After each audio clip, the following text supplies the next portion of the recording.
now in the medical device industry, I've been in this space for about 20 years.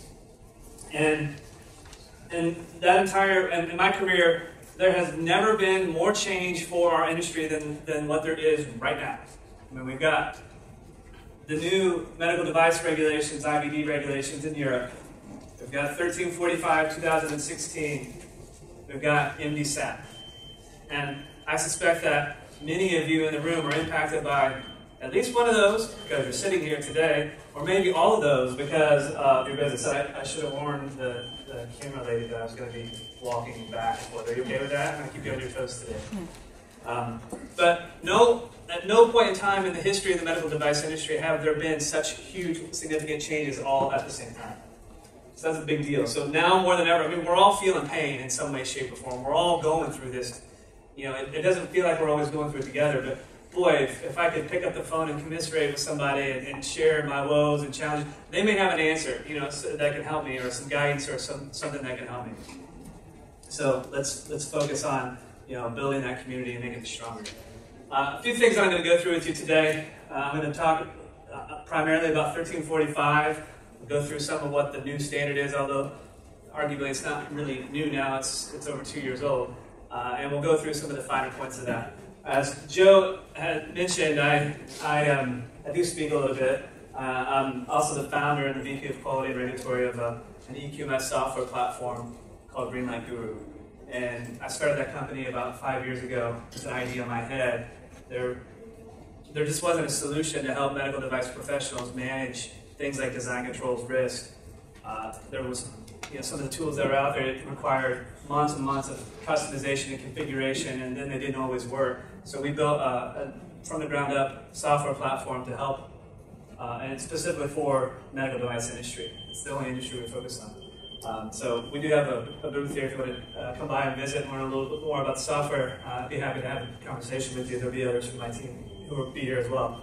But the interesting thing is before I met Joe, I spoke a few times here and there at like a local ASQ event, or maybe a lunch meeting or something like that. But I didn't really, this isn't a skill. I mean, I once heard that the thing that most people are afraid of is public speaking. Like, most people are afraid of public speaking more than they are of dying, which is like pretty crazy. I like living, you know.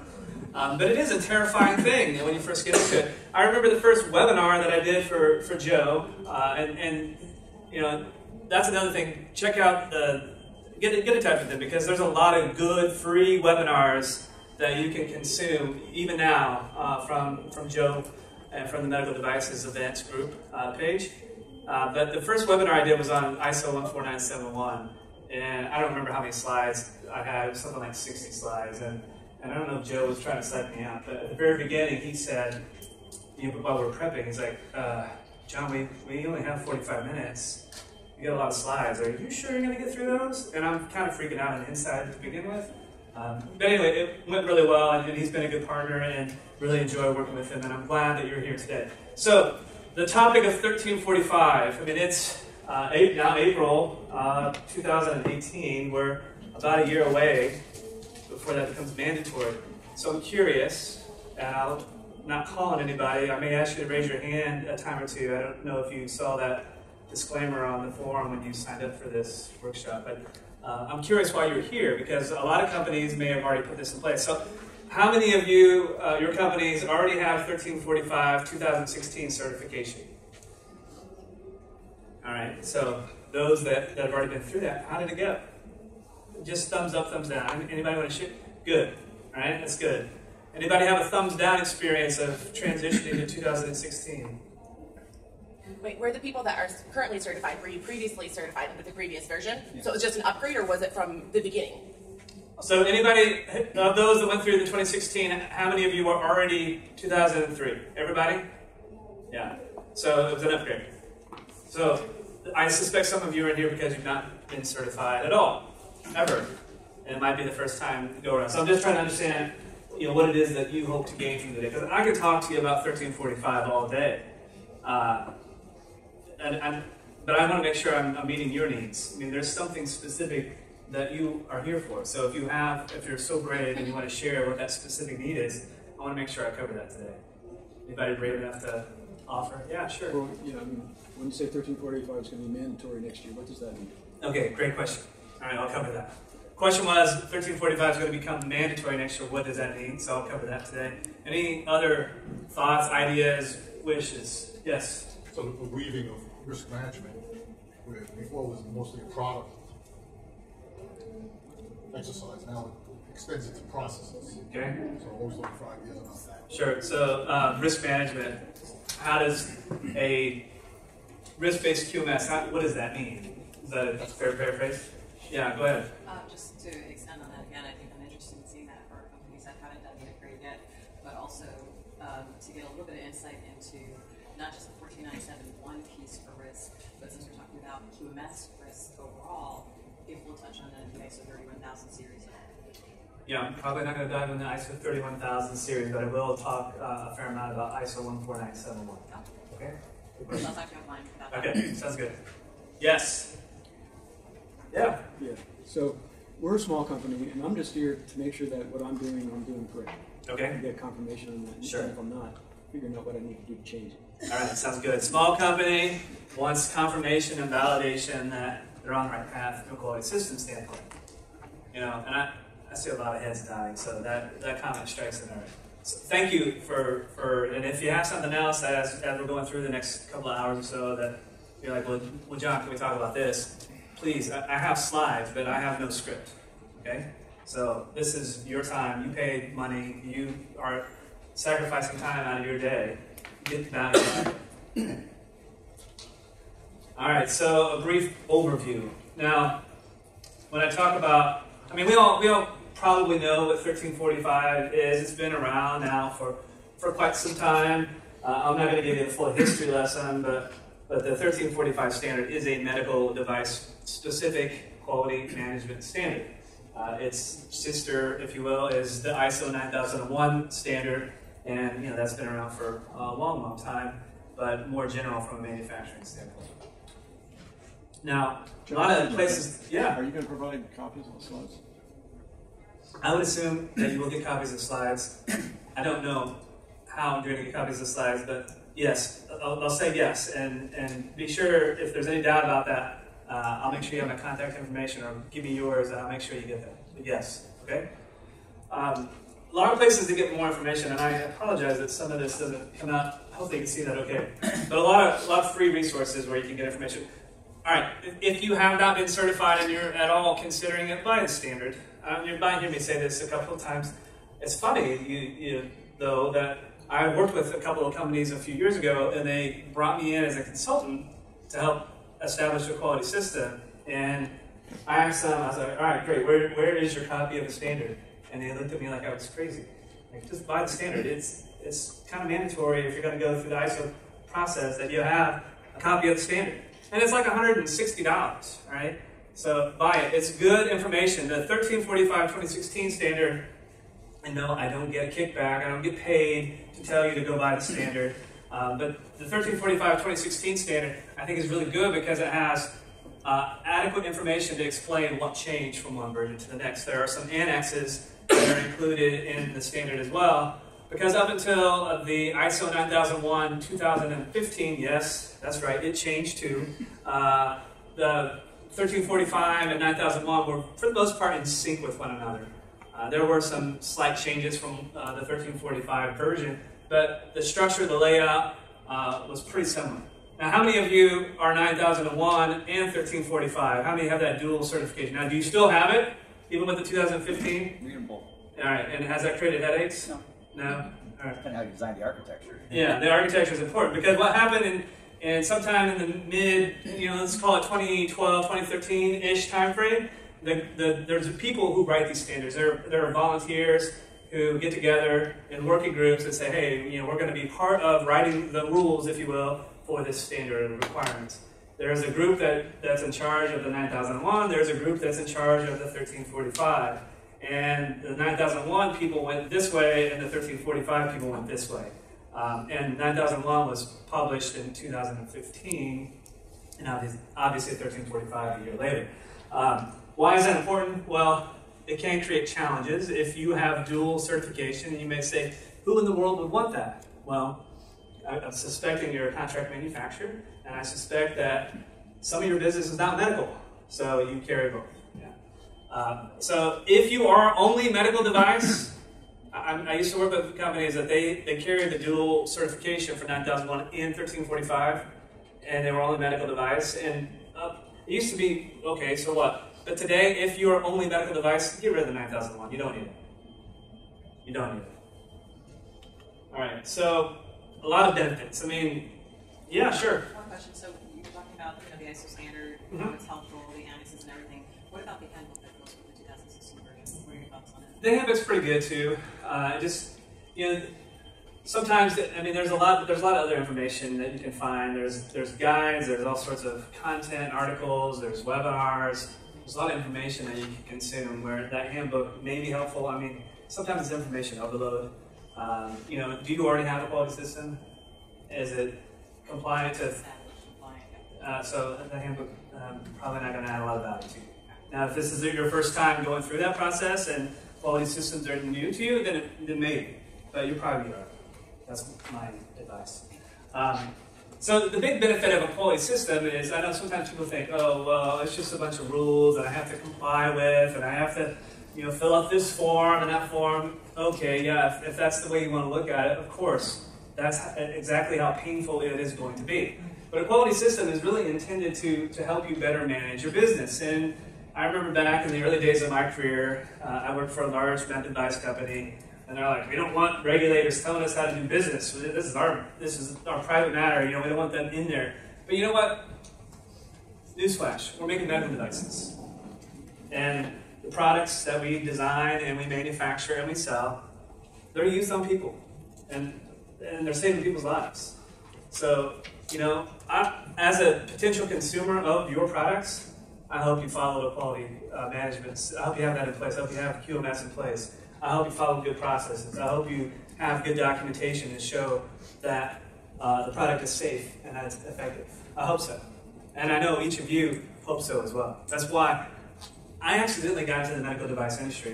This was not part of my master plan. I have a chemical engineering degree, and I went to a small engineering school in West Central Indiana, a little school called Rose-Hulman. Most of you probably have never even heard of it. But anyway, I needed a job because, you know what, I didn't want to live in my parents' basement, and I love my parents, but it was time, and so I needed a job. And chemical engineering jobs at that time, this is the late 90s, not so good. And I didn't really want to work in a gas and oil plant. I didn't really want to make potato chips. Those were kind of my options.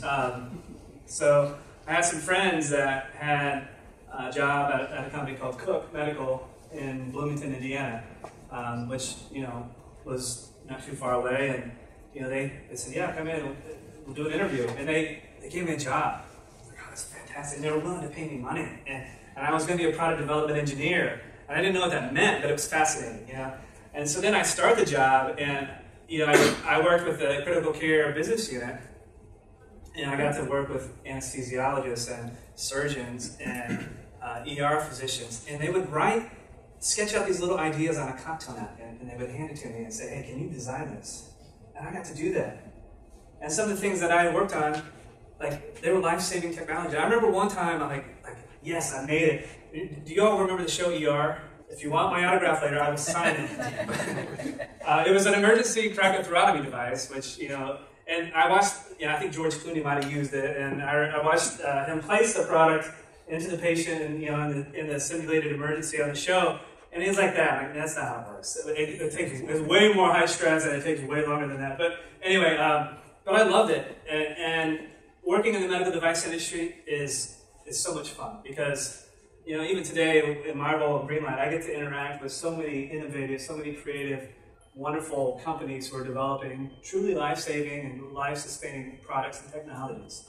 So thank you for all that you do. But remember that we want to make sure we have good processes that are repeatable, that we can reproduce the same results consistently over and over. And we want to measure and we want to monitor. And if in the course of measuring and monitoring our performance, we identify some opportunity that we need to improve upon or change, well, then we should do that. And for all intents and purposes, that's the high-level intent of a quality management system.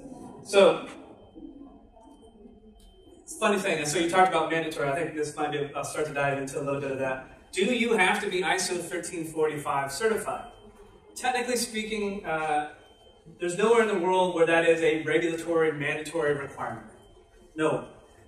Especially like US, some people, I sometimes talk to an early stage company and they're trying to establish a quality system and they'll say to me, I need to be ISO certified for FDA. I'm like, no, you don't.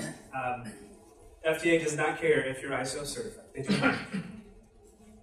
FDA cares about your compliance to 21 CFR Part 820. Now, some would say that this could be a matter of semantics, and my CTO says everything is a matter of semantics, and he might be right. But in the US, 21 CFR Part 820 is the law. It's the regulations. People can go to jail for not following 820. Right? So if you're a CEO of a medical device company, I like this phrase. It's one you should take to heart. If you're a CEO of a medical device company, that also means you're the chief jailable officer. Now, you read about and hear about the things that go bad on the news. Do avoid that. I'm not trying to scare you. Of course, the cliche answer, and I think I even have a slide here in a minute, that one of the reasons that it says we should do this is because it's the law. That should be the minor reason why we do it, frankly, but it is an important thing that we shouldn't lose sight of. Now, what do I mean when I say 1345 is mandatory? There are parts of the world where that is kind of becoming like the de facto requirement. So the 2016 version of the standard was published in March of 2016. There's a 3-year adoption period for the 2016 version of the standard. And basically, every company who's ISO certified has to be certified to the 2016 version by March of 2019. So if you were already ISO 1345-2003 and you're making that transition, that means that you have to have made that transition by March of 2019.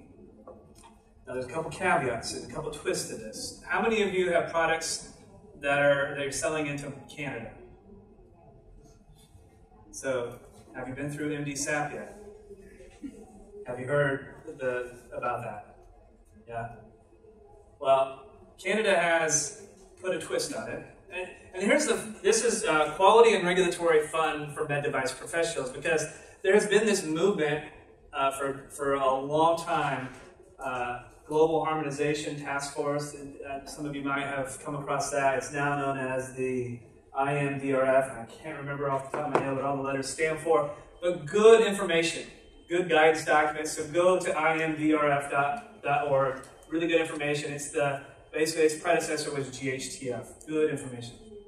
But there's been this desire or interest to harmonize regulations throughout the modern world for medical device. So US, EU, Canada, Japan, Australia, a few others have said, yes, we want to be part of this thing called IMDRF, and yes, all of them contributed to 1345, and just when we start to get some harmonization, and just when everything starts to get synced up, somebody throws a curveball, and Canada has the curveball right now, because there's this thing called the Medical Device Single Audit Program. Has anyone not heard of, and if you haven't, please do share, raise your hand. Who has not heard of the Single Audit Program? All right. So there was a program between Brazil and Visa, Health Canada, TGA in Australia, and FDA. I think that's the four. And Japan, yeah, thank you. And this has been around in some form or another for several years, and it's called the Single Audit Program. The premise is this.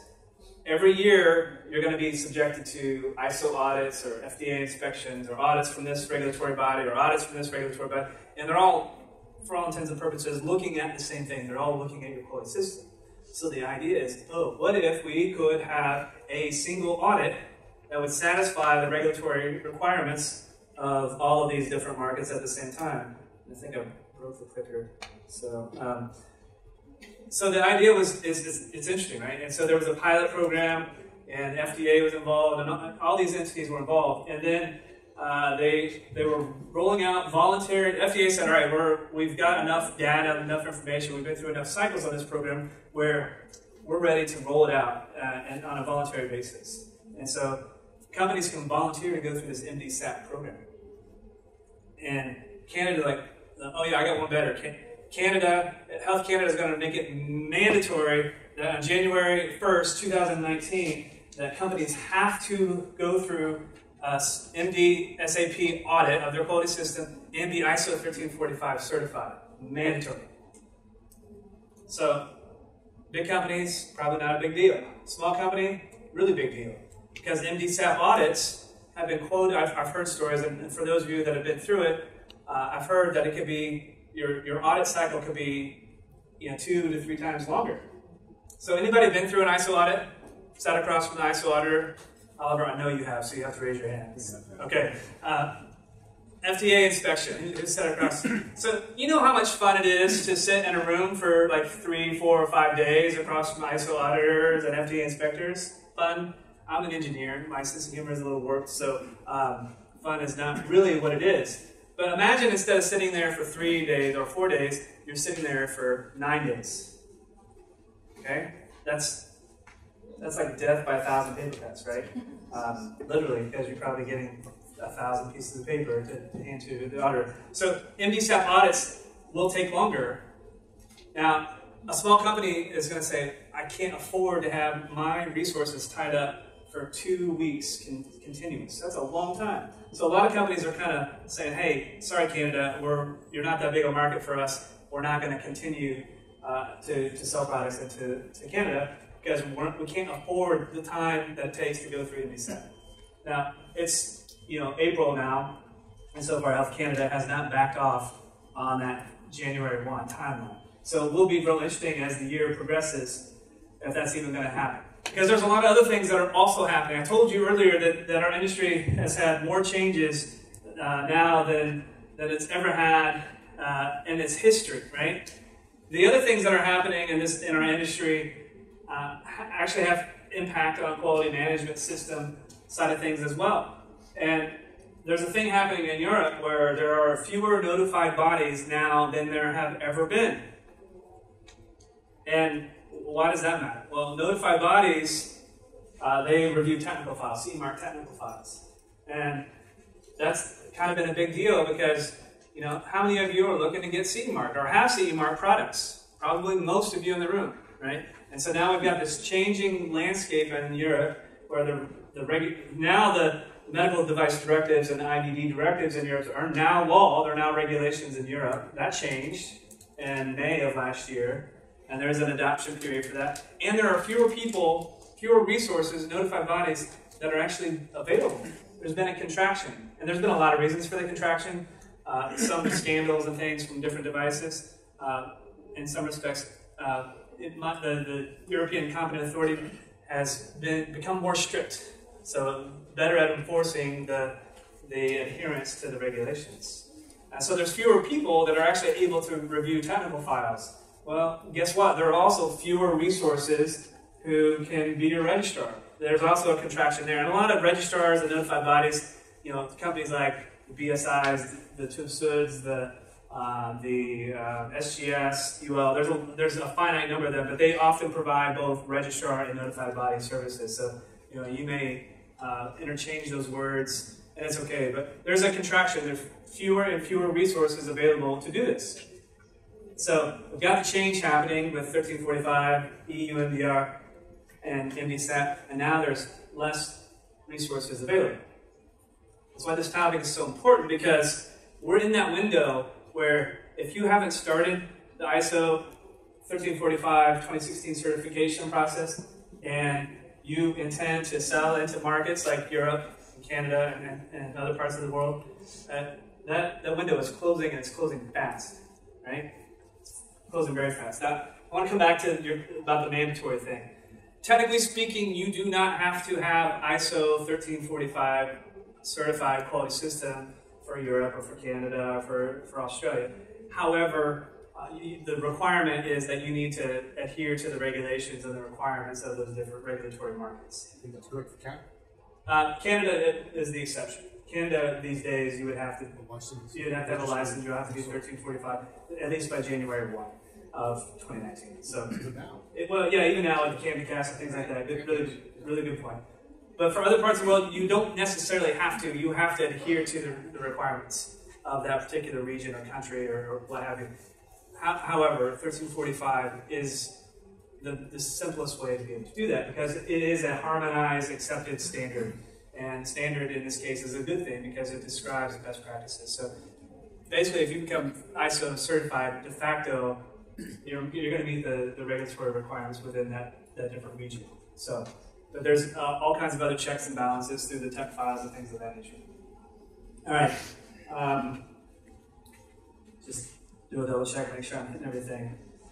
All right, so the harmonization is a big thing. This standard has been evolving now for almost 2 decades, I guess. I remember when I started in the medical device industry in the late 90s, 1345 was, I don't remember when the first version was published, I think it was like 2008, something like that, but it's kind of been evolving, right? And some argue, 2003 was the last version of the standard. So 2003 to 2016, that's what, usually these things change every 5 years or so, give or take. So that's been a long time. So what were you doing in 2003? Think about it for a moment. Right, everybody got that thought, just whether you were swinging or writing procedures, whatever it was. And then fast forward to 2016, what were you doing then? A lot of change in 13 years' time. And certainly from a medical device industry perspective, there's been a lot of change. I mean, software in 2003, way different than 2016. Did we even have smartphones in 2003?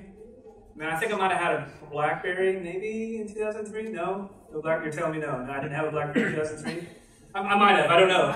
But I might have had a Palm Pilot. I might have had that. We'll see. How many of you even remember what a Palm Pilot is? All right, more of you. Good, thank you. Even if you just raise your hand, because you don't want me to feel bad. Thank you. In many respects, 1345, 2016 is kind of a catch-up standard. For those of you that have already been through made that transition from 2003 to 2016, I think you all gave a thumbs up. It was pretty smooth. And are you also focused on FDA 820? Yes? I'm trying to remember who else raised their hand. Or did I already put them to sleep? Just kidding. My interpretation of 2016 version of the standard, if you are also complying and following 820, as that the 2016 version of the standard is very good.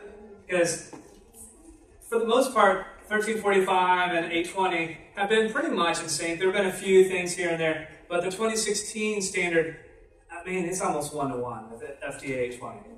It really is. So if you've been through an FDA inspection and you have passed muster with the FDA with respect to your quality system, then the good news is your quality system is pretty robust and probably going to be all right from the 2016 version. But then there was some nuances, and so that's a large part of why the standard is kind of a catch-up standard to make sure that the things that are the current best practices from a regulatory, from a quality perspective, that they're actually defined within the standard.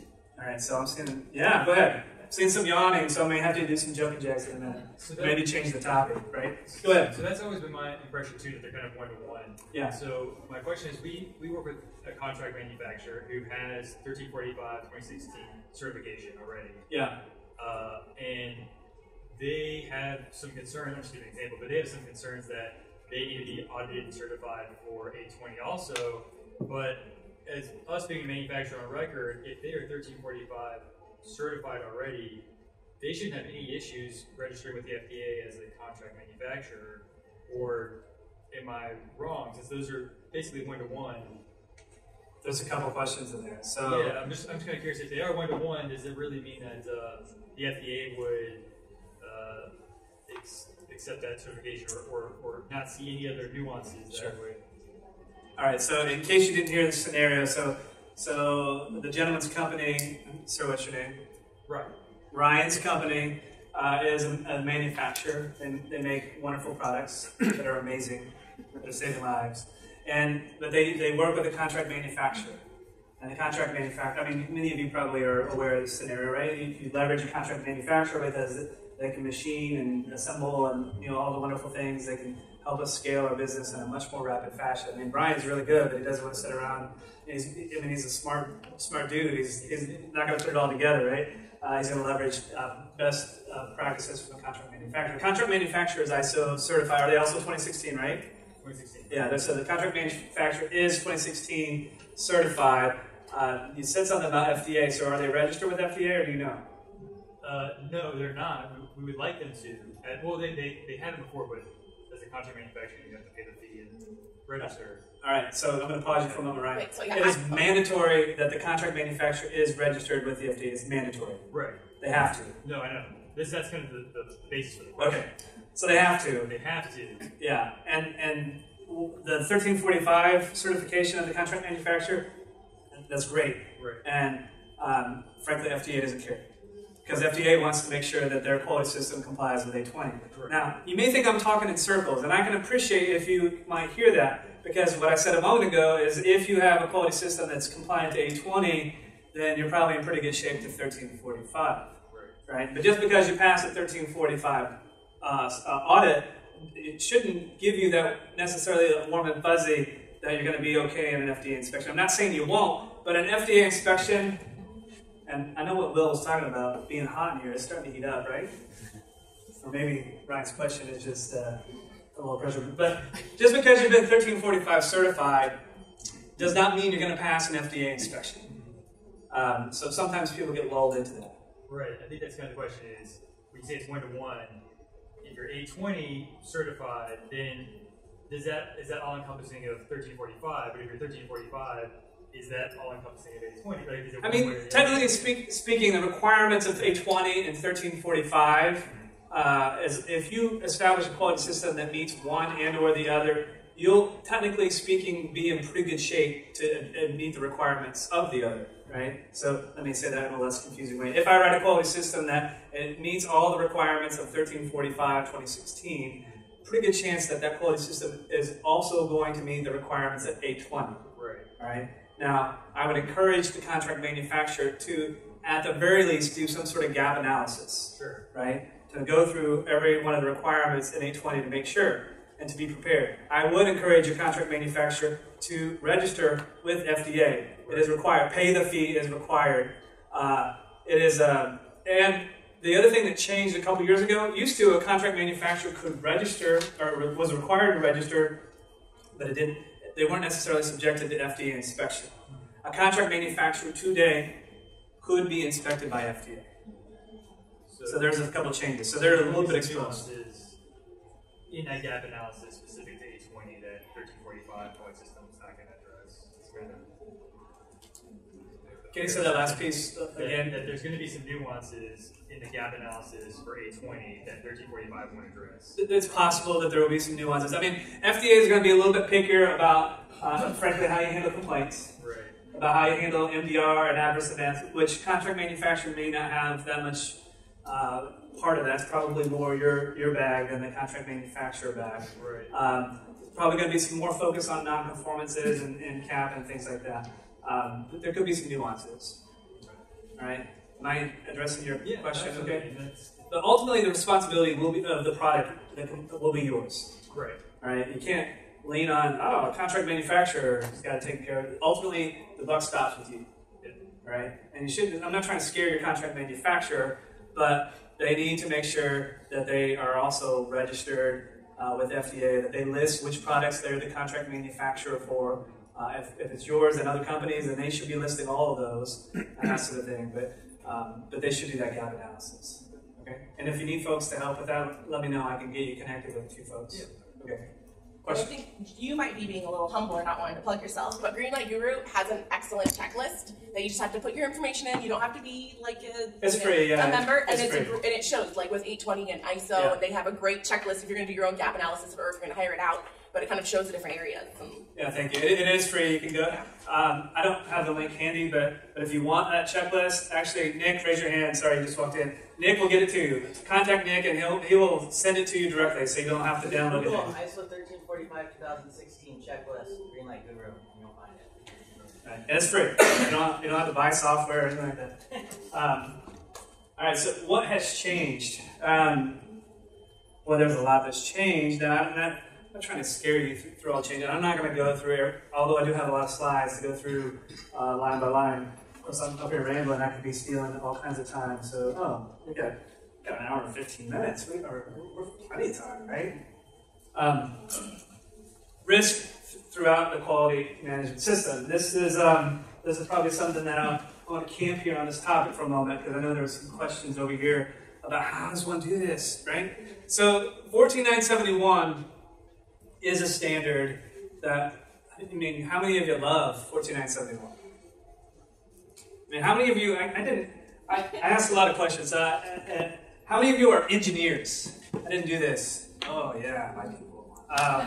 Quality, regulatory, sales. Yes, thank you. Thank you for coming to an event like this. Really, I'm sincere about that. Marketing. Nick. Oh, sorry. I know Nick's in marketing. But anyway. All right. So a pretty good mix, but a lot of engineers. All right. So if you are not familiar with ISO 14971, please go get that standard. And it's a pretty good standard. I'm not. I know you may think that I've been promoting standards a little bit today, but the ISO 14971 standard. The current, there's confusion on this topic too, and that's a whole different workshop for a whole different day. If you want to pick my brain about it, I'm here for the next couple of days. You can come grab me. There's the ISO 14971 2007. This is the harmonized version. And then there's the EN ISO 14971 2012. The standards, the main part of the standard is the same for both versions. The 2012 is an EU version where they added some people will call them infamous Z annexes. But for all intents and purposes, it's the same. There's just a couple of nuances. Don't get too hung up on it. The good news, or bad news, I guess, depending on your perspective, 14971 is in the process of being rewritten. We can expect a new version of that.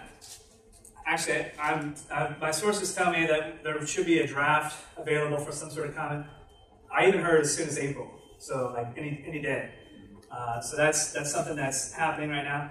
The biggest thing that I heard about when we should expect a new version of the standard is probably 2019, but that's still very, very early.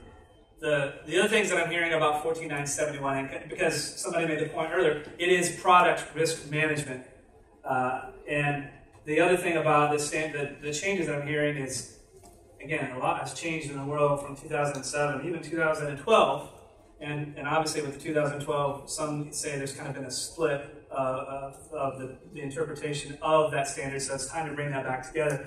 But some of the things I'm hearing is a large part of the standard probably not going to change, but there will be some additional clauses and description around things like cybersecurity and things like that.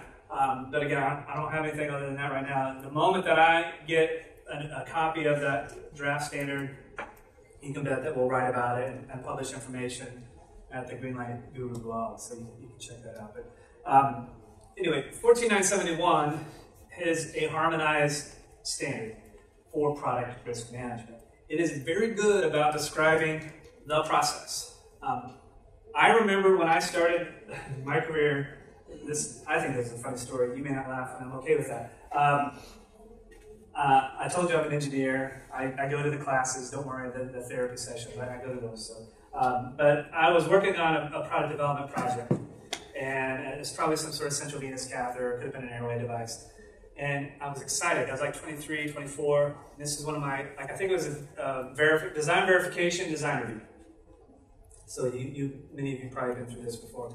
and I prepared literally, I think we had 20 people that were supposed to be at this design review, and I was a little nervous, but I prepared all the packets. And when I say packets, you all probably can relate to this. Like each packet was, half to a quarter to a half inch thick of paper. I double-sided to save the environment instead of printing single-sided. But it had all of our requirements and testing and this and that. And I had a stack of documents in the conference room on the table ready. Can any of you relate to this experience? Right.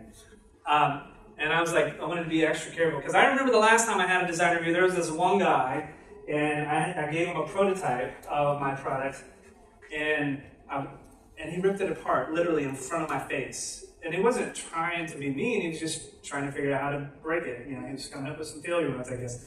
And I'm like, Tom's not going to break my product this time. Whatever it was.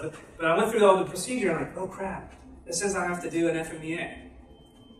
And I hadn't started an FMEA. I kind of knew what it was, I read a little bit about it, but I didn't really know what to do, and I talked to a few, and my design review was like right after lunch, and it's like 9 a.m., and so I'm like, what am I going to do? So I talked to a couple engineers, and I got to use, we didn't all have computers at the time. I know this is bizarre. This was in this lifetime. It wasn't, my kids would just be like, Dad, we've always had the internet, we've always had computers. No, we didn't. So anyway, I got to borrow somebody's computer. I got an Excel template. I think it was a Windows 3.1 machine. It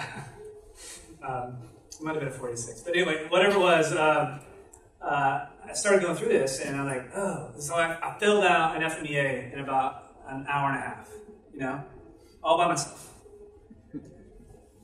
Anybody see any problems with that? I was proud of myself. I checked the box on the form. All right, so to let you off the hook, risk is not a solo person activity. Filling out an FMEA to satisfy a design review requirement an hour and a half before your design review kind of misses the point of doing the activity.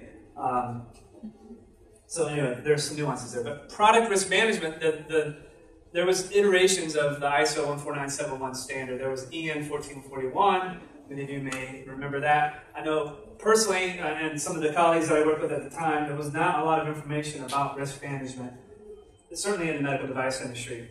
And so what we found ourselves doing was looking to other industries. So we looked at what is aerospace doing, what is automotive doing. And the automotive industry has been wonderful about establishing kind of the standards and requirements for risk, and there's books written about it, and I read many of these books, and it's not exciting, but it was fascinating at the same time, and it describes all the things that the process behind it. So because there was no good information in those early days of risk in the medical device industry, the medical device industry adapted tools that were developed by other industries. We borrowed tools that were established and perfected for automotive. And one of those tools is FMEA. And that, because we're engineers, because we solve problems, we could relate to an FMEA. Because we can think about, if this breaks, what happens, right? And so that started to really grow deep roots into many of our cultures, many of our organizations, certainly many of our product development activities. And we would have these meetings that would be days, literally a full day meeting just to talk about failure modes. And in a project, there might be 15 of those meetings, right? But we're engineers. I mean, sometimes we like torture. And we wouldn't describe it as torture, but we do these things because we want to make our products safer. And so this subculture of risk starts to grow roots. And then there's this thing called, then there's this other role, the quality and the regulatory people who are like, we're going to create this standard. And so they come over here and they define these other set of rules and criteria and requirements, and they come up with this whole different model about risk. Over here in the FMEA world, we're like, I need a severity number, I need an occurrence number, I need a detection number, and then I got to multiply them, and I got to calculate an RPN, right?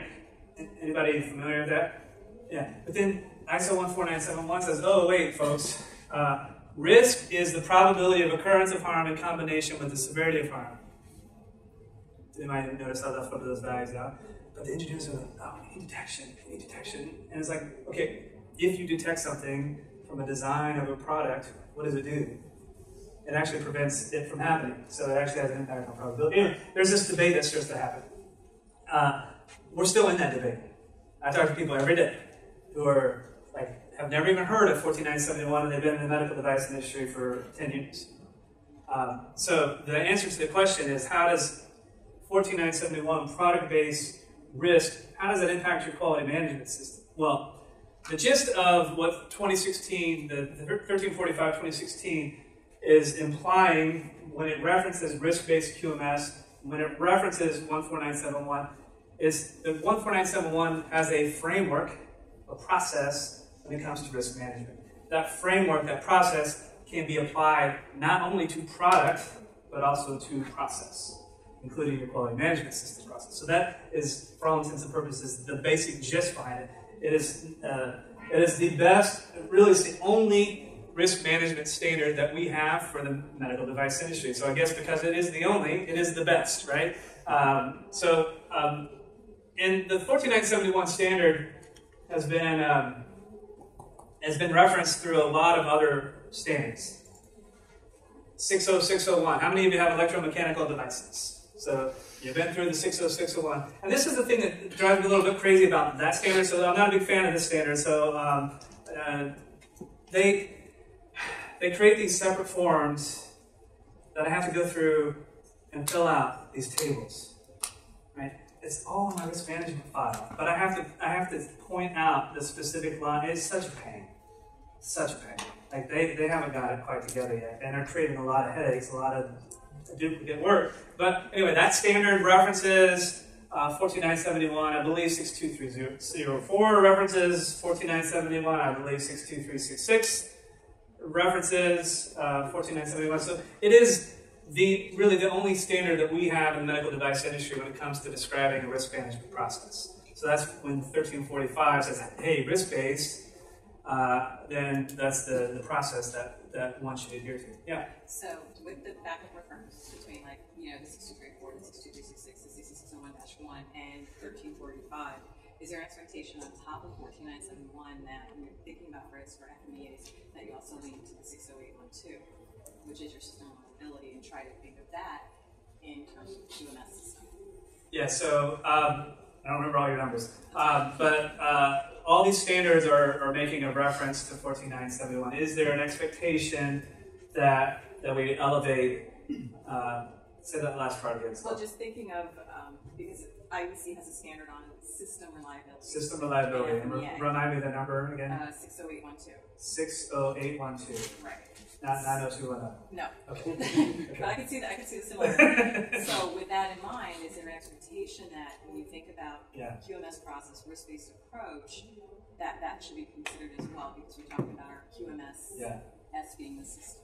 Yeah, so standards is a whole interesting thing. I mean, there are hundreds of standards. I mean, you just mentioned 8 in that question. So there are a lot of standards, and which standards do apply, should I apply, don't apply, and that sort of thing. I mean, that's a bit of an art all by itself. My advice is 1345 is a quality management system standard, and that's kind of overarching from my company's standpoint. And as long as I interpret and define what risk-based QMS means to each of the individual processes that comprise my quality system, then I should be okay. Does that help? Yeah. Okay. So here are all the clauses that are actually impacted by the 2016. And there are a few that were not, but suffice it to say, most were impacted in some way, shape, or form. Now this notion of what is risk, it might be too far away.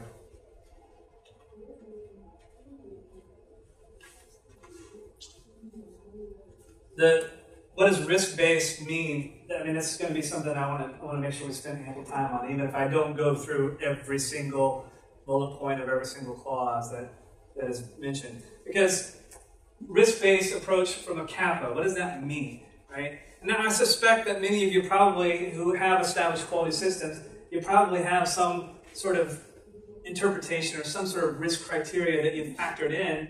It's just, this is the first time that set of quality system regulations or requirements ever mention this term, risk-based. So we freaked out a little bit about that. Chances are, so when you have a kappa, what does this impact? And do I need to make changes to products? I mean, some of these processes, just by their very nature, are risk-based approaches. If you're following a good kappa process, then theoretically it is a risk-based approach. Now, not implying that you don't need to make changes to align with 1345. You may build in a risk criteria to help prioritize which items get focused and which ones do not. You may have to have some sort of definition of what that means and beef up whether or not you need to evaluate products and that sort of thing. Now, the story, because sometimes stories are good, sometimes they're like, don't do this. And this is one of those ones that I would advise not to do. And I think it starts to, I think this is an overuse of a risk-based approach that bit a particular company during an FDA inspection. So I know there was some questions so far today about FDA versus 1345, how do we navigate the differences and that sort of thing. So the company they made class 1 products. They had an FDA inspection. It didn't go very well.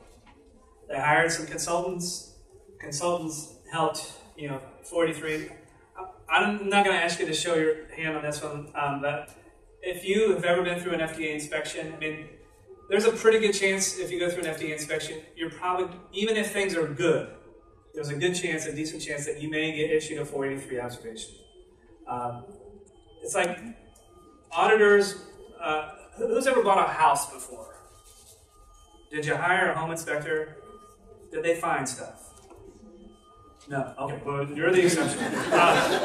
Every home inspector is like they're getting paid to find stuff. Because that's what they do, they inspect stuff, right?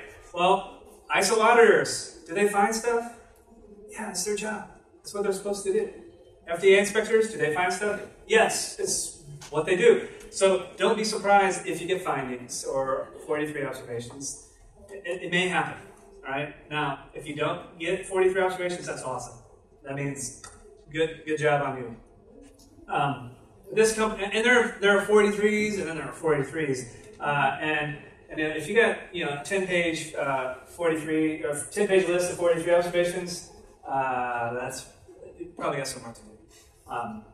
But this company had one of those 10-page 43 observations, and one of the things, and they fixed it, or so they claimed, and they interacted with the agency, back and forth communication. If you happen to be in that process or going through that process or curious about that process, there is a bit of art to that. There is a dance to go back and forth with FDA. We have a wonderful webinar and a guide that you can consume, and if you have some questions about that, I'd be happy to point you, because it's not fun. There's a big difference between going through an ISO audit. Not that ISO audits are fun, but comparatively speaking, an ISO audit is way more fun than an FDA inspection. I almost said infection. Freudian slip. Anyway, they thought they were on a good path, and so the way FDA works is sometimes you don't hear anything from them for a while, and all of a sudden they got this. And so one of the things they did, they changed their complaint handling process, where the moment that they would get the complaint, they would do some sort of risk-based approach to their complaint handling, because they're trying to be good stewards and applying the premise defined in 1345/2016. And so they did a risk assessment on a complaint, and I think they estimated probability and severity, a fairly standard approach if you apply a premise in 14971. It's a very common thing where you identify a probability value and a severity value, and you determine your risk level. And so they basically stratify all their complaints according to this risk criteria. And they made a rule in their complaint handling process that and I'm making the number up, if the risk was below 10, it didn't require any sort of investigation. That they could just say it's good and move on. All right? So the problem with that is FDA requires that you investigate 100% of your complaints. You can't make a risk-based decision to say, oh, if it's below this criteria, then therefore I don't have to evaluate the risk, or evaluate the complaint, investigate the complaint. Now don't mishear me. If you've investigated a similar issue before, you can leverage that. You don't have to redo it, but you can't just say, oh, risk score below 10, not doing anything, close the file. And so this is one of those cases where did they apply a risk-based approach to their complaint handling? Yeah, absolutely. However, they kind of missed the mark because there was some risk, like complying with the regulations, that they forgot to factor into that process. So there's a bit of art to some of these things as you make the adjustments. Oh, let's go to a few slides. All right, so some changes with scope. It used to be that this is a common thing for like a contract manufacturer that the design and development clauses may not apply, maybe non-application. And ISO used to be very picky about which clauses you could and could not basically not apply, and so now there's a little bit more flexibility with that, so I think that's kind of good. A couple of interesting terms that have been modified and added. Complaint is a big one. The complaint definition in 1345 was pretty benign before. The ISO model historically has been focused on customer feedback first, which is, technically not just a complaint, whereas the FDA model has been more focused on the complaint side of things. And I'll talk about some of the nuances there. But a couple other terms that have been in vogue for quite some time, authorized rep, clinical evaluation, and so on, that there was no real definition about that in the standard. And I guess I keep walking too far away, so let's put this down.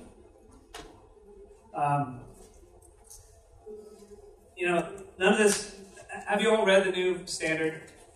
All right. I think there's a version you can buy where it actually highlights basically clause by clause that shares with you what has changed from one version to the next. The couple of interesting things, and this applies to my world, QMS software validation. Technically, there was no criteria requirement to do that per se. I mean, again, devil's in the details, and it's a little bit left up to interpretation. But if you use an electronic system for your QMS, then that requires validation. And I'm not going to put all of you on the spot on this one either. But electronic system, I know some of you may think, oh, we use like Google Drive, and we use Dropbox, and we got SharePoint. Well, if you use those things, you are using an electronic system. And then you say, no, John, we print it out, we sign it by hand, we scan it back in, we email it, blah, blah, blah. But we keep the paper copy. Paper copies are mastered. Yeah, you still have an electronic system, okay? Because electronic record, you're using the electronic record. People aren't going and pulling the paper file. You have an electronic system. So just be cognizant of that. If anything that I just described in any way, shape, or form described what you do from a quality system, you probably have some validation things that you need to address. And I don't want to say it's good news, but it's not bad news. It's not great news. It is really freaking hard to validate, some would even say impossible, things like Google Drive and Dropbox. Because guess what? Those tools weren't designed with medical device criteria requirements in mind. So just keep that in mind. And if you have questions about that, let me know. But that can be a very tricky thing to validate some of the electronic approaches. I mean, if you are printing and signing and scanning and all, every software, every tool, every scanner, hardware, those require some level of validation. Maybe it's a simple assessment. Maybe you take a risk-based approach. You're like, I'm using, Adobe East. I don't remember what they call the signature thing, but maybe I'm using, DocuSign or this or that. This is what that tool was designed for. Okay, fine, but you still need to assess it and evaluate it. So very important that you evaluate that with respect to the things that you're doing for a quality system. Yes? Even if your quality system is in Greenlight Guru and you are just scanning your records? Even from Greenlight scanning? Well, I mean, you have your records, you fill out your forms in the record. Yeah. Everybody signs it. Then whatever you're using for that? Yeah, so that's a good question. So if you are using Greenlight for your electronic quality management system, we do have a validation package. Yeah. Right, so we help you in that endeavor, and I know some of our customers take our package that we provide we're only focused on med device, and so I speak Part 11, I speak 820, I speak 13485, I speak 14971. Been doing this for 20 years. We have other med device experts on staff, also been doing this for a long time. So we keep up with what's been changing with 1345 and BSAP, all these sorts of things. But you still need to validate it, and so we provide a package that we go through a fairly standard approach from an IQ, OQ, PQ standpoint. We've had third-party resources assess our adherence to Part 11 and all that sort of thing. Some companies take what we provide and say, yes, this is good, this meets my criteria. Others do additional testing on top. So this is where your risk-based approach is important too. You may need to go above and beyond. You may accept what we provide to you. You have the forms in Greenlight Group, then you still have to, sometimes you have to print it out and sign it and scan it. So that we need to validate that scanner. Even though our QMS system and everything's Greenlight Group, you still have to. I mean, yeah, if you're still printing and scanning, I mean, there's still an element of that that you may need to validate. Now, validate is it's a loaded term. It's a loaded term. I mean, there's levels to this. I mean, again, it's back to if you're using Adobe for the way Adobe is designed, then what you validate you may do more of an assessment. If you're using equipment that's designed for that purpose, you may do more of an assessment. So, but we can certainly talk more specifically if you have more detailed questions. Sure. Big changes for 1345 have to do with design and development. I'm excited about this because I'm a design control nerd. You probably heard I mentioned some of my stories a moment ago about design and development and cocktail napkin sketches for doctors.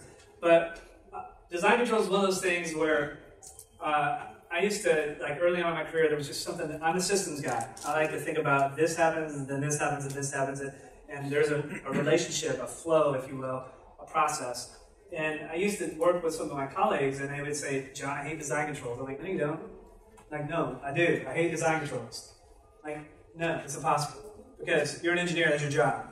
I mean, okay, it's not impossible. But the point is, if I hear somebody say, I hate design controls, what I'm hearing them say is they don't hate design controls, they don't like the process. And that could be very well the case, because a lot of companies create bad process when it comes to design controls. They create bad process when it comes to product development, design development, and risk management. And if you're in that world and you say, I hate design controls, I assure you that if you're an engineer, which 75% of you raised your hand and as it said you're engineers, you probably like design control because it's a very methodical approach to design and development. I have user needs, I define my design input requirements, and I know you may use different words, so just bear with me.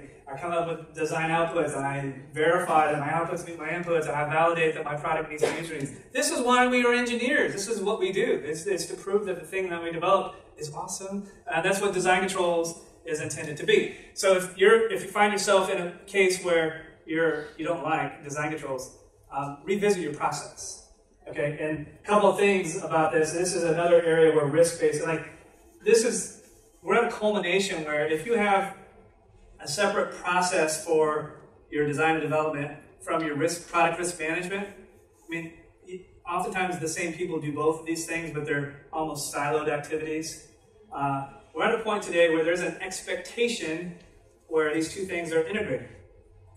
I mean, because some of us in the room, I'm totally looking by the color of the hair. So, I have no and gray hair. Some of us in the room might remember the time when we didn't have this. I told you about my FMEA checkbox story. We didn't used to have a risk management process. It used to be part of design control. It used to be this is what we did as product developers. Design control is risk, right? You think about it. Design control is risk. But things have happened, and I'm not saying it's good. I'm not saying it's bad. Things have happened, and now there's risk, and now there's human factors, and now there's this, and now there's all these things that seem to be saying the same thing. They're the same. They're just different reports. They're just presented in slightly different ways. But we have to understand how to navigate the path and dance the dance and all that sort of thing. But I will tell you, there was a point in time, it was about 5 or so years ago, my mind was a little bit blown because I was at an ISO audit, and I had a traceability matrix. It was before Greenlight, so it was in Excel. It sucked. But I had one, And I learned that lesson a long time ago. Anybody I try to ask the question, it doesn't put you on the spot. Who is a big fan of traceability matrices for design and development activities? I don't care what you're doing. I don't care if it's like, sometimes I talk to people and they do this in word tables, like, oh, you poor person. I cannot imagine.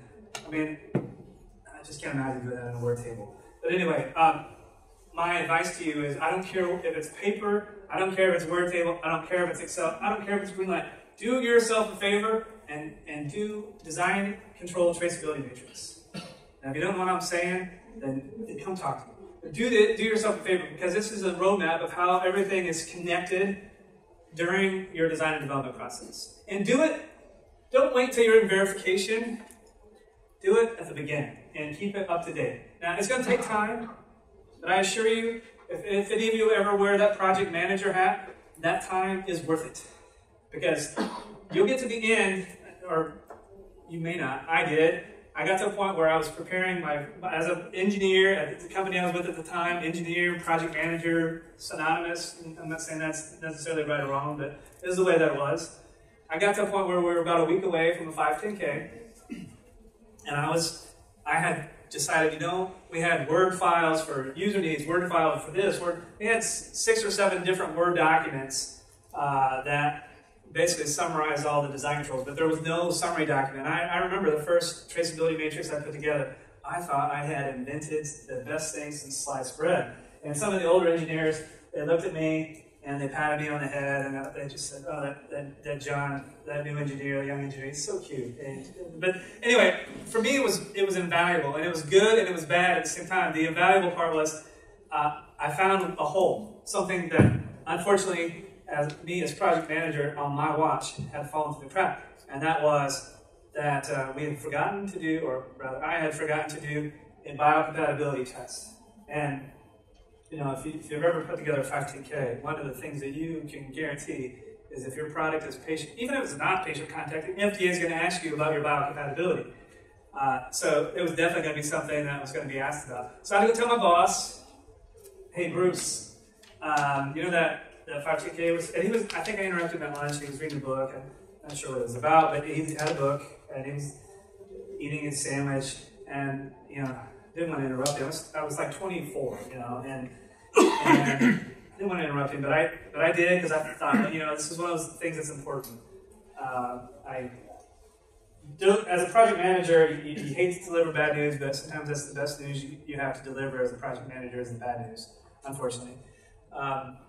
So I said, Bruce, that 510K, and he put his book down. He was excited because that was a big deal. It was a target. We were about a week out. He's like, yeah, tell me about it. I forgot to do a test, so we're going to be delaying our 510K by about 8 weeks.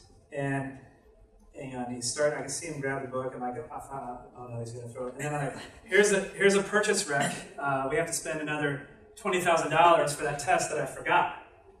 So it wasn't my favorite day, but it was a day that was important for learning, and that day, from there on out, traceability matrix, I do it early, and I keep it up to date throughout the entire process. So anyway, that's I felt a little soapboxy for a moment, but that's my advice to you.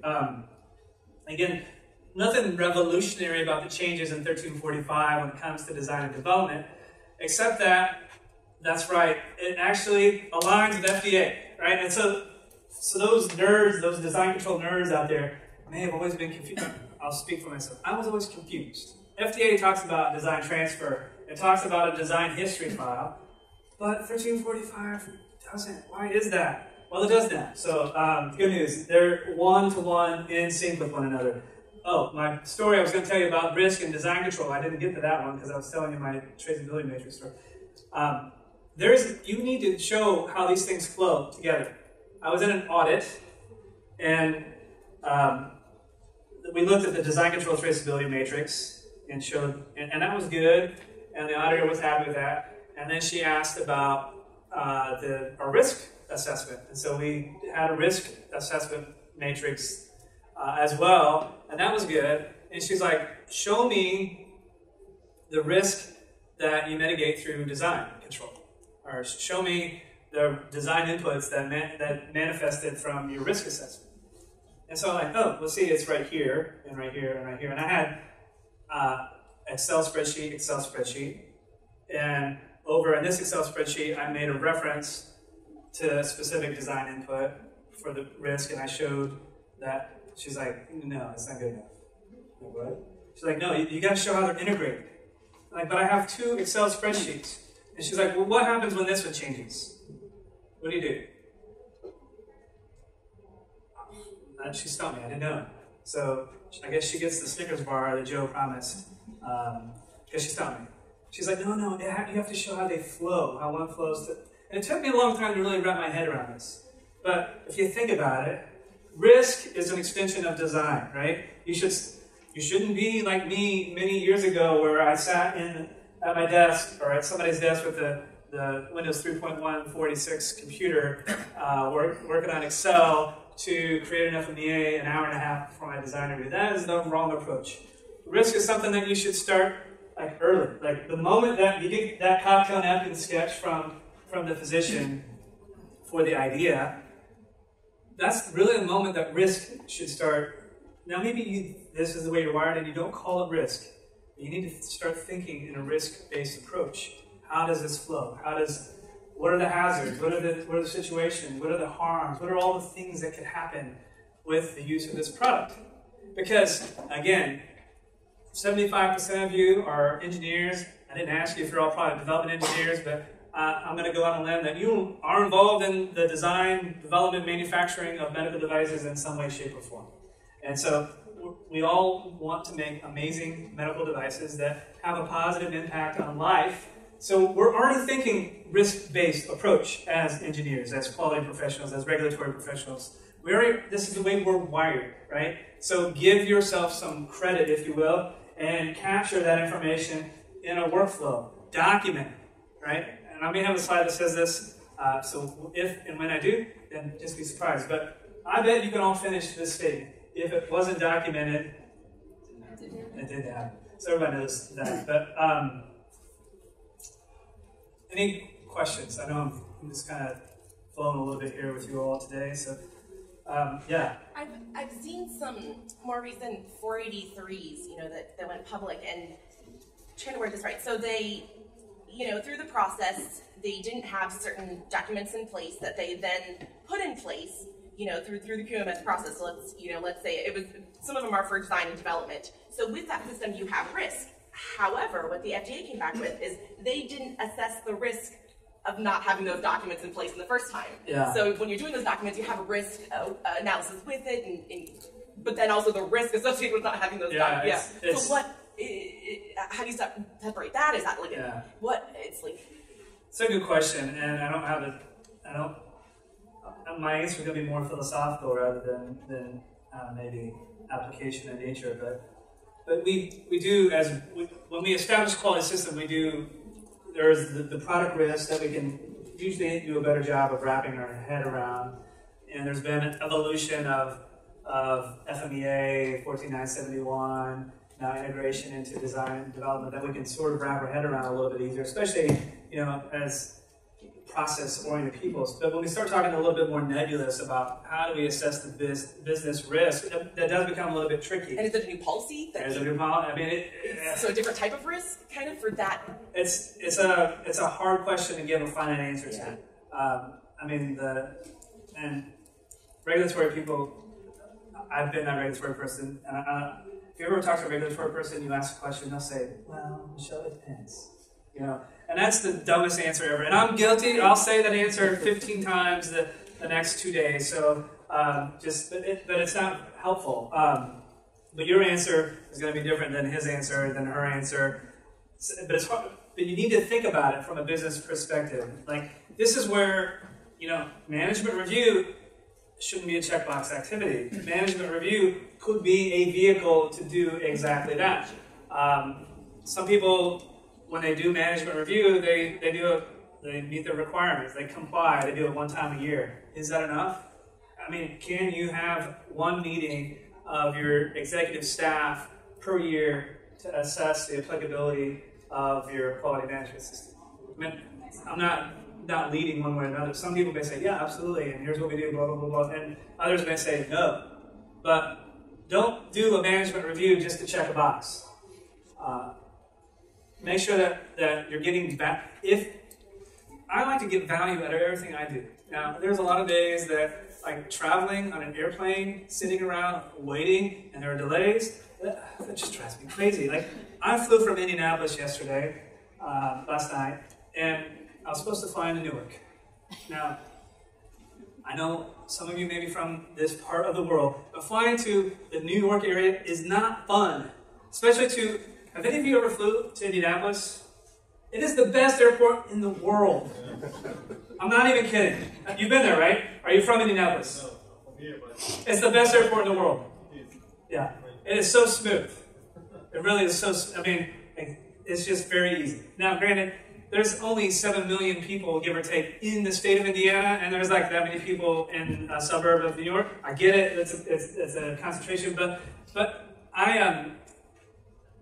yesterday morning we had a little bit of snow in Indiana, not a lot, a couple inches or so. Midwest, a lot of snow is way different than East Coast, a lot of snow, but we had a couple inches, which is a lot for April.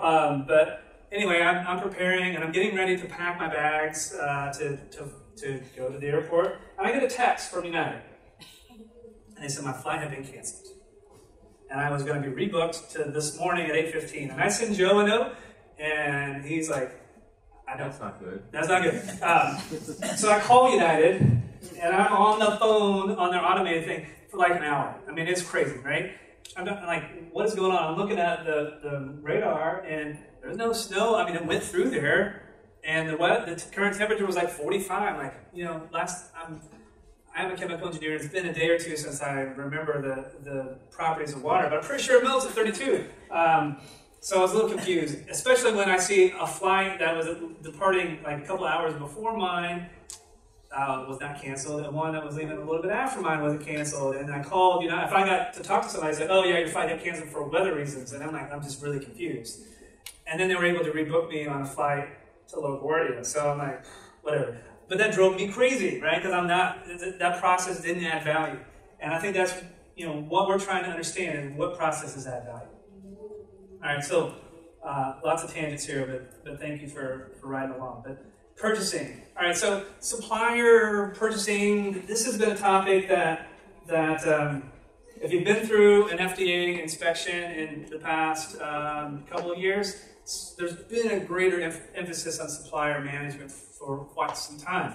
And I think as, 1345 wasn't as strong about this, in my opinion, this is one of the areas where we can always improve upon from a risk-based approach. This may be one of the bigger areas where I think we can improve upon a risk-based approach with respect to our processes around supplier purchasing and that sort of thing. Okay, yeah, I know. You all have approved supplier lists and you've had them for decades. I get that. And you probably have identified, whether or not a supplier is critical or not critical and that sort of thing. And maybe that's working just fine for you. But the risk approach to supplier management, it does involve evaluating how critical the parts and pieces and components and materials and services are that you're purchasing from certain suppliers. Now, the term approved supplier list, I think, it bugs me a little bit because we're not carte blanche of approving a supplier for everything that they provide.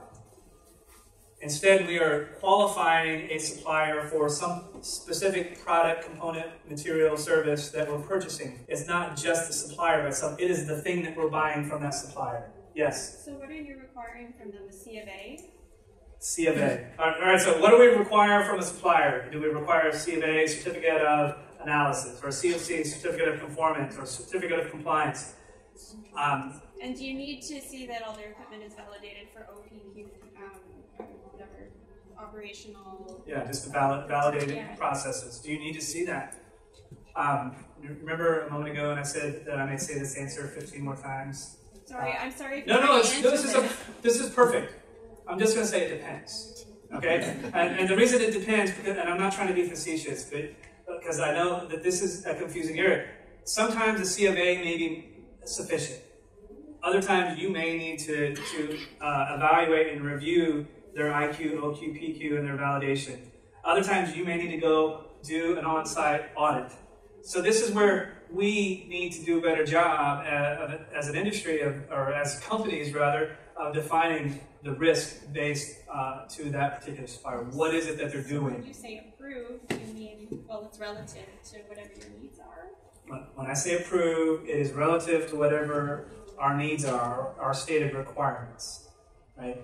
And so sometimes I may send, but it's a really good question, because I may send an evaluation form to a supplier, but that shouldn't be my practice for 100% of my suppliers, right? Some, like if I'm buying paper clips, probably a little bit lower risk versus if I'm working with a contract manufacturer where they've developed specific processes to manufacture my product. You know, I'm going to have much more focus and emphasis and information that I want to review and approve and evaluate as part of that. So yes, the level of activity has to be commensurate with the risk that that supplier provides to me. Isn't this a weak point in the medical device industry? Like, isn't this where a lot of things fall through the cracks? Because in pharma, like, you do always raw material testing, everything, you know everything. This is kind of a little bit more, I don't know. It's fair. Comment, and I see your question. I'll come to you in a moment, ma'am. So the comment is, isn't this a weak point of the medical device industry? Yeah, it is. It really is. Some are better than others. You know, the other comment that was offered is, like, this is like second nature for pharma. And, I mean, to get on, some pharmaceutical companies to become an approved supplier, it may take a year and a half, right? And for a medical device company, it's for most, it's a little bit simpler. This is an area, like I said, I think we as an industry could improve. So, fair point. Question in the back? So working for a company that actually manufactures networking fluids that machine a lot of the medical devices, oftentimes we're asked to provide some data sheets. I'm curious to know how REACH has impacted the medical device manufacturing, in particular, has impacted this risk analysis process. So I'll try to paraphrase. So the comment is that you make metal working fluid, and you're asked to provide a material safety data sheet to show how toxic or not toxic those particular fluids are. And she's curious, how has that sort of approach impacted medical device companies from a risk-based approach? Right. For this year in particular, 2018, there's a new requirement for safety data sheets and material safety data sheets and other safety data sheets. And there's a lot of changes just from the safety data sheet side of the industry and what's required for the manufacturer of fluids as to what they are required to put on safety Sure. what's required on drums. Sure. Okay.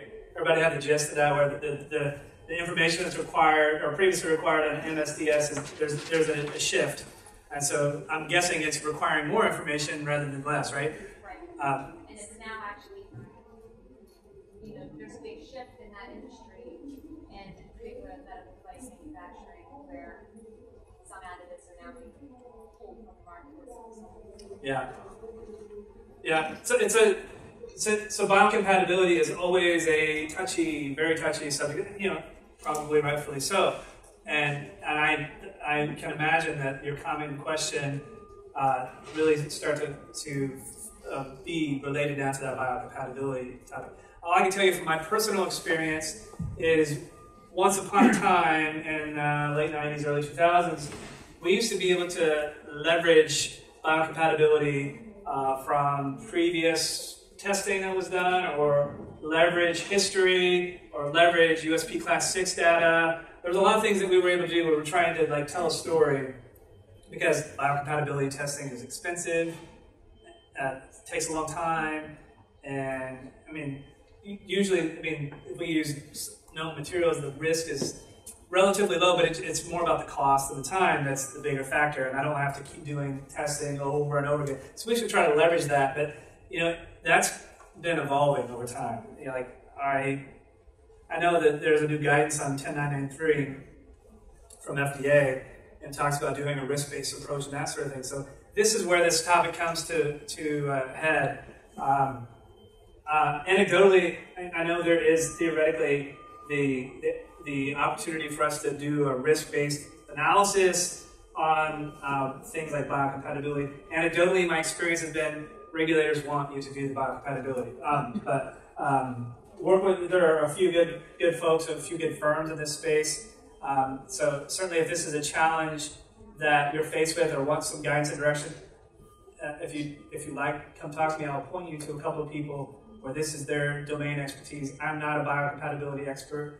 I do know quite a bit to be dangerous, but anyway, I'll point you in the right direction of folks that may have clear direction on that, okay? All right. Are we meeting all of your stated objectives or even some of your unstated objectives? Anything that I have or have not covered so far that you're really hoping I dive into? Yeah?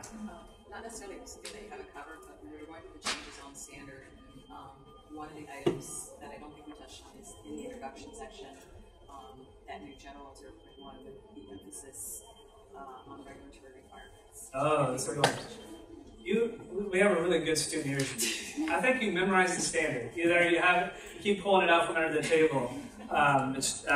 Thank you, that's a really good point. So there is a clause that talks about regulatory requirements, and you're right, I didn't touch on that.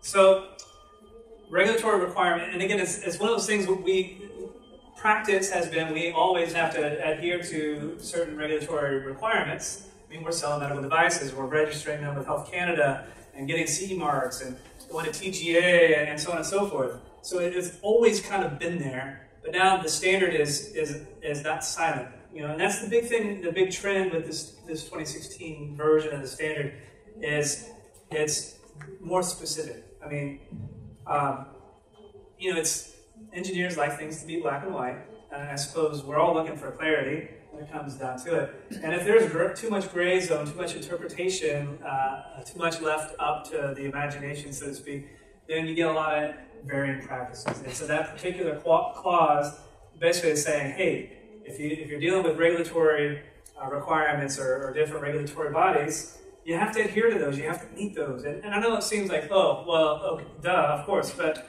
you know, somebody once told me that if there's a rule for something, it means somebody didn't do that once upon a time, right? And so this might be one of those cases where I think somebody, you know, maybe didn't apply the best practice thinking. So I believe that's a big part of why that clause is there. Yeah. So how do contract manufacturers get their arms around that?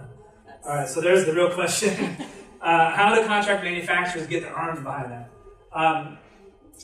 It's tricky, and I make call on the contract manufacturer. My interpretation is that if I am a contract manufacturer and I'm 1345 certified, and I know that your product is an FDA and this other customer that I'm dealing with is in Europe and this other customer that I have has products in Canada, I have to have some way to address that, right?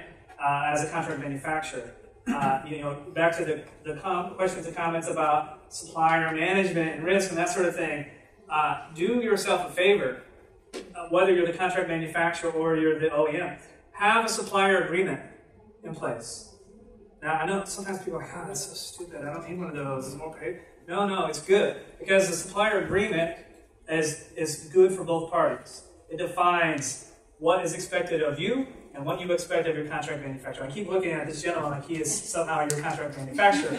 And, you know, if you're looking for one, I hear this is what he does. So, but anyway, do yourself a favor and establish a supplier agreement. And it doesn't have to be overly burdensome or complicated, but in those supplier agreements, contract manufacturer, you can define what their role is in that regulatory requirement. And if you are a contract manufacturer and you're making stuff for people, do yourself a favor and make sure there's a supplier agreement or a quality agreement or some sort of document that memorializes and defines roles and responsibilities between parties. So, do you have anything else to add to that? Oh yeah, a lot of it's based off, you know, the customers drive the requirements. So having, you know, that we're ISO certified, FDA registered, that's part of the requirements and that's part of their assessment of us.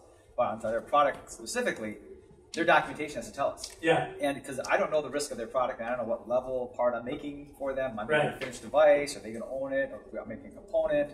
And so I can only go by their documentation, and I base my risk on their documentation they give us. Right. So you're the owner, it's your product, you know what it does, what it's supposed to do, and that sort of thing. So the responsibility ultimately is yours, and you need to do a good job of communicating what's important to the contract manufacturer. So it would be beneficial for the customer then to make sure you as the contract manufacturer know where the product is being marketed and distributed. Yeah, I mean, I had a customer that said, here, package this in a bag for me. Okay, the label didn't say anything about sterilization or anything. 2 years later, he puts a new label. It says it's sterilized. Oh, you never told me this is sterilized, so I wasn't building a clean room because I didn't say it was sterile. I never gave you the requirement. Yeah. Oh, okay, you won't be a clean room. Yeah, it's, if depending on, it doesn't matter what side of the fence you're on, but know where that product is used. Make sure the people that are working with you know where that product is used, how it's used. You know, sterilization is important. And those are kind of big deals. All right, so, yes, question? Yes, it's a question for the room. Who here agrees that this presentation was as good as I told you it would be? Show of hands. Okay. Keep your hands raised if you want a copy of the deck. So we can do that, but just to be safe, at the conclusion of this presentation, throw your business cards at Jon or Nick. Nick, will you stand? Nick Tittman, ladies and gentlemen. Give him some applause. We work at Greenlight Bureau, and he'll also take your cards. You are the presentation after this as well, so I'll leave you to manage the time. Yeah. Your next one will start at 10:30. This one will kind of end at 10:15, but should be okay. I mean, we've covered me. This is the whipped cream and cherries time. So I just want to make sure before I start diving into more details, because I told you that I'm the founder of a company called Greenlight, right? And so there's some things about the EQMS that may or may not be applicable, and I have some information here that I'd be willing to share with you, but I don't want to do that if you have other questions about 1345.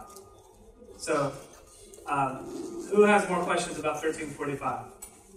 Yes? So you mentioned using 1497 as a framework to be applied to processes. So what are the ways that you've seen that people have essentially documented specifically that compliance, quality, process, risk? Not really product process, but like complaints, recall processes, and kind of capture that risk somewhere. Sure. So good question. So the question is how have I seen people apply risk-based QMS to things other than just product complaints, CAPAs, non-conformances? It's a really great question. I want to start with I look at things, like I said, I'm a design control nerd, but I also I'm a quality system nerd too. When the product is designed and developed, a couple of things that I would tell you that are important. Well, you already know where I stand on the topic of design control traceability matrix. It's my opinion that a design history file should be living throughout the entire product lifecycle, right? How confusing is it where we go through the design and development process, and I will answer your question, it may not seem like it at first, but I will get there, I promise. Where we create a design history file, we go through the design transfer, and then that DHF gets put in a file cabinet and buried. I mean, I'm sure that's never happened to any of you. It did happen to me a lot. But that information about that product now is archived, right, in some file. And then this thing called a DMR, Device Master Record, happens or gets created based on the drawing specifications and so on, that now quality owns, right? And the thing that changes and morphs and evolves is the DMR. And we have the little checkbox on our change form that says, if we change something about form, fit, and function, we need to evaluate whether or not verification and validation are required. Well, how do you know? Well, it should be in your design control traceability matrix. That should be your keys to the kingdom. And the only way to know for sure is to keep that living throughout that entire product lifecycle. Seldom do companies do this, but my recommendation to you would be, that would be a good best practice to do, is to make sure that anytime you want to make a change to a product, that traceability matrix identifies what is impacted by that change. Helps you, if you're going to change the specification, you'll see all the verifications that are related to that and what inputs are related to that. And so now that gives you some guidance and direction as to what thou shalt do. So this is a risk-based approach for a product change. But how do we get to a product change? Well, could have been an opportunity for improvement. Could have been a complaint. Could have been a CAPA. Could have been a non-conformance. So those are some ways that the risk-based approach can apply to product changes. But if I get a complaint, or we'll just start with, I get a call from a customer who's given me some feedback about my product. Right then and there, I have an opportunity to assess the risk, right? So where do I go to assess the risk? Well, if I have a risk management file and a risk assessment that is also living, which it should be, I'm not saying it should be because of any other reason than it's just valuable information. Like, risk is a moment in time snapshot of what's happening with our product. And, you know, I'm not a good guesser. I can try, and I can try to improve my odds a little bit when I create that risk assessment to pulling in all the different resources that are involved. But let's be real. When we're going through a design and development cycle, a design and development process, when I first do a first pass risk assessment, it's a guess. It's the best guess that we have based on the information that we have, but we're drawing a line in the sand for that product. And so the idea is to keep this living throughout the entire product lifecycle. So once I do that design transfer, that risk assessment with all the hazardous situations and the probability and the severity of those events, I've captured that. So if I get customer feedback, one of the first things I want to do is to determine, did we think about this in our risk assessment? And so that should be part of my flow. And if the answer is yes, great. Did we properly estimate the probability and severity? And however you define that in your world. And if you did, great. But it's a series of steps, basically, to go through and determine what to do next. Now, there's the scenario where I didn't capture it in my risk assessment. Okay, great. So now this is starting to create a plan for me. I need to go update my risk assessment because this thing happened that we didn't think that was going to happen because we didn't capture it or what have you, and it's now a real thing. And did it create a problem? Did it not create a problem? Was it just a nuisance? Did somebody get hurt? All these sorts of things start to factor in, what do I have to do to my risk assessment? So hopefully your risk assessments and your risk management files are kept in a way that is living throughout the entire product lifecycle. I've seen a lot of companies, and I hope this does not describe you, and I'm not asking you to say if it does, but I've seen a lot of companies that once they launch the device into the market, the design history file gets buried in a file cabinet, sometimes a literal file cabinet, sometimes it's just a folder on a server, but it gets archived, as does the risk management. And the people that are getting the phone calls about the device, that are investigating customer feedback items or complaints or CAPAs, or they don't even know that that file exists. And that's a problem. That's a problem. Yeah? I have a similar question about, again, contract manufacturing, because so let's say we have the risk-based approach, we've got our own DHF, we've got our own design, but we're keeping track of all this as the manufacturer of record. But a contract manufacturer, again, is taking something similar based off of us as a customer, requesting, here are the things we want you to need, here's the criteria, X, Y, Z. But at the end of the day, there's a lot of information that they are compiling that we have to somewhat adopt. So does one trump the other, or how is that something that just needs to be better managed to keep in collaboration of, when you got two different kind of priorities and for the same product? Yeah, it's kind of continuing. Thanks, Ryan, for offering that. So, what's your name? Dan. Kind of continue with Dan's story, and then I'll try to lace in your components too, because it's all of these things we have historically treated almost like individually, as individual processes, and like the people who answer the phone. I mean, customer feedback and complaints. There's usually a different group that handles those particular items versus the people that do the non-conformances versus the people that do the CAPAs, and versus the people that design and develop the products, right? And so we create these. We're not trying to. It just happened. We created all these silos, and the part of the problem is we're lacking tools and information to manage data about our products. We don't have a single source of truth. It's part of the problem, because we use ERPs for this and MRPs for that and this for that, and we've got all these different things, and we just want APIs, we want integrations, but it's a really challenging situation. And do you know that even today in the medical device industry, over half of the medical device companies in the world have a paper-based QMS? I mean, isn't that crazy? Why is that? Well, the reason for that is sometimes it's way easier than some of the other options that are available. I've used a lot of the other options, and sometimes I come back to paper. It's part of the reason why I did what I did. But anyway, the data and the information that we need to make informed decisions about our product, it's buried. It's buried in file cabinets. It's buried in folders on servers. It's buried in other enterprise software solutions. So what do we? This is the tricky thing. That what do we do? Right? This is why I'm a design control nerd, because I'm telling you that all of our problems, all's a bit facetious, but we'll go with it. All of our problems about our products can be solved during the design and development process. If you have a product with a lot of complaints, a lot of nonconformities, a lot of CAPAs, a lot of post-design transfer type of events, quality events, you know what? You probably could have discovered that during the design and development process. Now, I know we got a lot of pressure. We got a finite amount of dollars. We got a finite amount of time. And sometimes we're just trying to get something into the hands of the end user as soon as possible, and then we'll iterate and all that sort of thing. So I get it. I get the process. I get we want to try to be agile. You know, that's very cool these days to be agile, and I get that. But the whole idea is, you know, the product has a lot of information. You know, and what I mean is that there's information that is around the product design, what it's supposed to do, why it's supposed to function. There's information about the manufacturing processes that relate to that product and its design and so on. All of this is information that you know, where is it? And how do we get our hands on it? And how do we know that if we get feedback from a customer, or we have a non-conformance in manufacturing, or we want to make a change, how do we know whether or not we can make the change? And it's a loaded question because there is no absolute one answer for the entire scenario.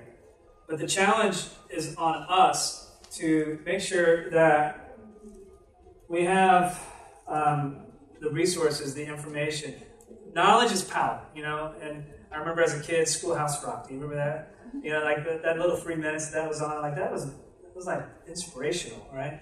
But you're trying to make informed decisions, and so where is that information hidden? It's probably hidden in your design history files. It's probably hidden in your risk management files. Those are the two things that should be robust, that should be concurrent with the current product, current processes. And as these other quality events happen, you know, that's the place that you should go to first. And if it's not there, then that's the time to start to figure out how to build upon that. And I know that was a somewhat esoteric, vague answer to your question, but hopefully that helps provide a little bit of guidance. So really the QMS-based risk is still going to link back to the product-based risk at the end of the day. At the end of the day, my opinion is your QMS risk-based QMS is still going to filter through product. Yeah, that's my opinion. Anybody have a different opinion? And I'm cool if you do. Yeah. Not different opinion, but a question. Would you say that for for smaller device companies, say for example startups, would you make that still that same statement relative to the product, or given the nature of their business, would there be some additional aspects maybe? Yeah. So product risk is I would say king, but if I'm a startup and I'm trying to get a product to market, and that product risk is important. But there might be like other things, like do I have enough funding? Do I have enough resources? So it's not the only risk, but there are other things that are going to help drive my business. So don't mishear me. What is good for your product? Let me say it a different way. What is good for your patient is probably good for your product. It's probably good for your business. It's a bit cliche, but there are other forces of nature that do impact me as an entity that are kind of sometimes above and beyond whether or not my product is good or not good. Yes, sir. So I think there are certain process risks that are unto themselves. Like not all CAPAs are created equal. How quickly do I have to respond to a CAPA? It might be different. That's true. Depending on the risk. Not all complaints are equal. That's true. Not all suppliers are equal. So do I visit the supplier, or do we just send them a form or accept the sort of? So I think there are certain process risks that really don't have anything to do with the product. You can't say that. There are certain process risks, I think, independent of the product in terms of how you go about assessing. That's fair. All right. So the comment is, there are probably some process risks with not all complaints are created equal, not all CAPAs are created equal, not all suppliers are created equal. So there are some risks there. But but there is obviously there has to be a relationship to that product. But if I get a complaint, and somebody gets injured, even if I had that captured on my risk assessment and I tried to mitigate through the design to prevent that it happened, that's going to require a different level of urgency versus one where somebody doesn't like the color and it's whatever. So I still have to apply some logic, some risk-based approach to those. Really good point. Yes? This is manufacturer-based. Okay. So this may be my experience too, but every QMS, QA argument consultant that we approach or work with has always been product-focused. And then when we talk about 14155, it's just there's no experience at all. Like, that might survive my experience, but how does clinical study, 14155 and clinical studies, especially because there's still product safety and risk that's involved with that, but is that something that just typically gets kind of overlooked or excluded from your QMS in 1345? Because I know they do tie in together, and I've always just been kind of curious why they don't really have as much overlap. They seem to be kind of two foreign territories. They do kind of. All right, so can you remind us all what 14155 is? So that's for clinical studies for trauma and survival. Okay. All right. Clinical evaluation and performance. Yeah, clinical evaluation. Things like that, right? Yeah. Well, is it? I mean, that particular standard doesn't. Some people would. It was. I'm just going to confess. It was news to me, and there might be other people here that standard is new to them. She knows.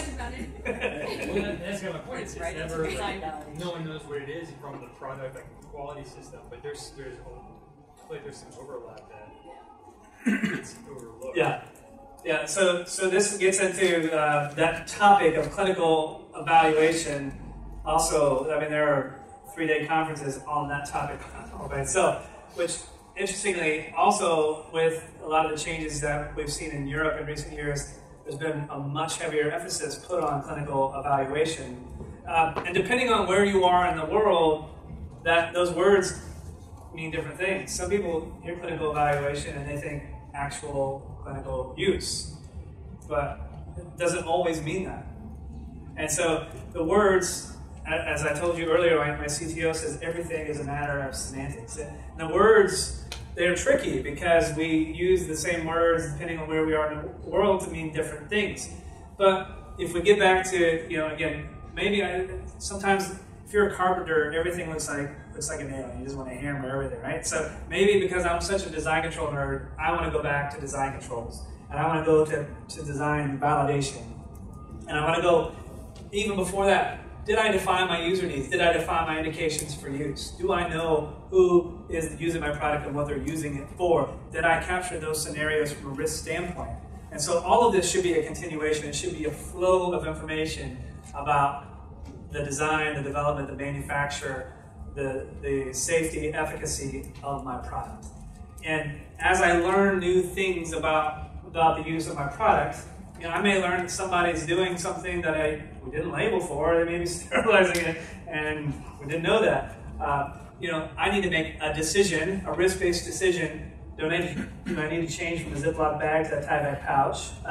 Might be one decision. Do I need to counter-indicate that? Do I need to expand my indications for use? Do I need to do additional testing? Do I need to update my clinical evaluation report? Do I need to do some sort of study? All of these are factors that are influenced by all the things that we change. So, again, I don't want you to leave here today and say, oh shit, 1345, 2016 is a big deal. I mean, it might be for some of you, right?